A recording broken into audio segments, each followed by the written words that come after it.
리포필릭 다이어트는 탁월한 효과를 가지고 있지만 합병증 발생을 피하려면 먼저 의사와 상담을 하는 것이 좋다. 사람들은 늘 새로운 방식의 다이어트법을 갈구하고 실제로도 금방 살을 뺄 수 있다고 약속하는 전에 없던 다이어트법이 세상에 나오고 있다. 오늘은 최근 들어 각광받고 있는 리포필릭 다이어트 정보를 알아보자. 리포필릭 다이어트, 리포필릭 다이어트로 약 4개월 동안 체중을 18에서 28kg까지 뺄 수 있다고 약속한다. 이 다이어트는 특정 식품군을 완전히 제한하는 식이요법이라 무한정할 수는 없는 극한의 다이어트 방법이다. 리포필릭 다이어트 리포필릭 식단은 자연식품 섭취를 기본으로 한 식이요법으로 어떠한 가공식품도 먹지 않는다. 소량의 과일 및 채소만 먹는 다이어트다. 천연식품이든 가공식품이든 포장된 식품은 먹지 않는다. 또한 지방, 소금 혹은 인공 감미료가 들어간 식품도 일체 금지한다. 식단의 목표 리포필릭 식단의 주된 목표는 가공식품 섭취를 끊는 것이다. 가공식품의 섭취는 당뇨 또는 고혈압 등 다양한 건강 문제를 일으키고 대량 섭취할 경우 여러가지 장기기관을 손상한다는 것은 더 이상 낯선 이야기가 아니다. 리포필릭 식단은 가공식품을 최대한 제한해 건강에 부정적인 효과를 되돌리는 것을 목적으로 한다. 다만 일부 질병은 절대 되돌릴 수 없다. 평생 안고 가야 하는 질병도 있기 때문에 리포필릭 다이어트를 시작할 때는 의사와 충분히 상담을 할 필요가 있다.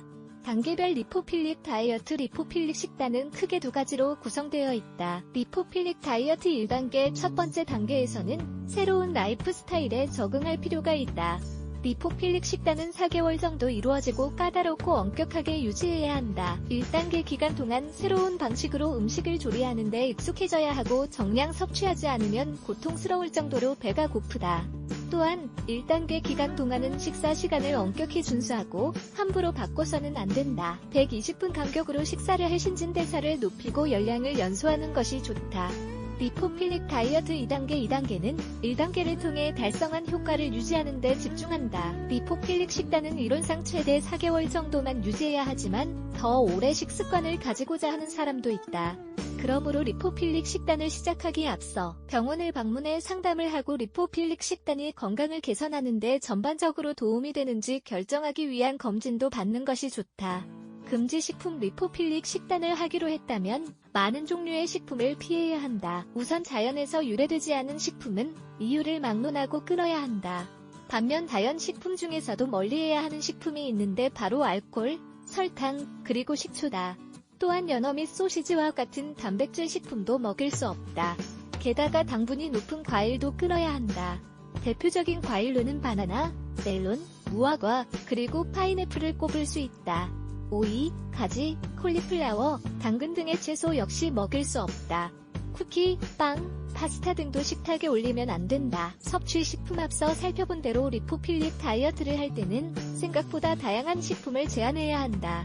하지만 먹을 수 있는 식품은 분명히 있다. 우선 지방이 없는 붉은 고기류, 생선, 가금류는 먹어도 무방하다. 다만 조리 시 절대 지방을 첨가하면 안 되므로 찌거나 구워 먹고 수프로 만들어 먹자. 단백질은 달걀 흰자, 락토프리 우유, 저지방 요거트로 보충한다.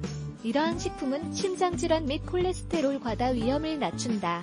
줄기 채소 역시 먹을 수 있으며 섬유질이 풍부한 상추, 샐러리, 고수 등의 녹색 채소도 섭취할 수 있다.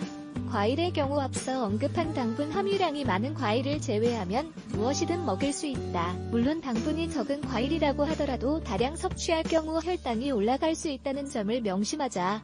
결론 지금까지 살펴볼 리포필릭 식단 내용을 토대로 도전 여부를 결정하면 된다. 결정을 하기 전에는 계속 강조하는 대로 자신에게 맞는지 전문가와 충분히 상담을 하는 것이 중요하다.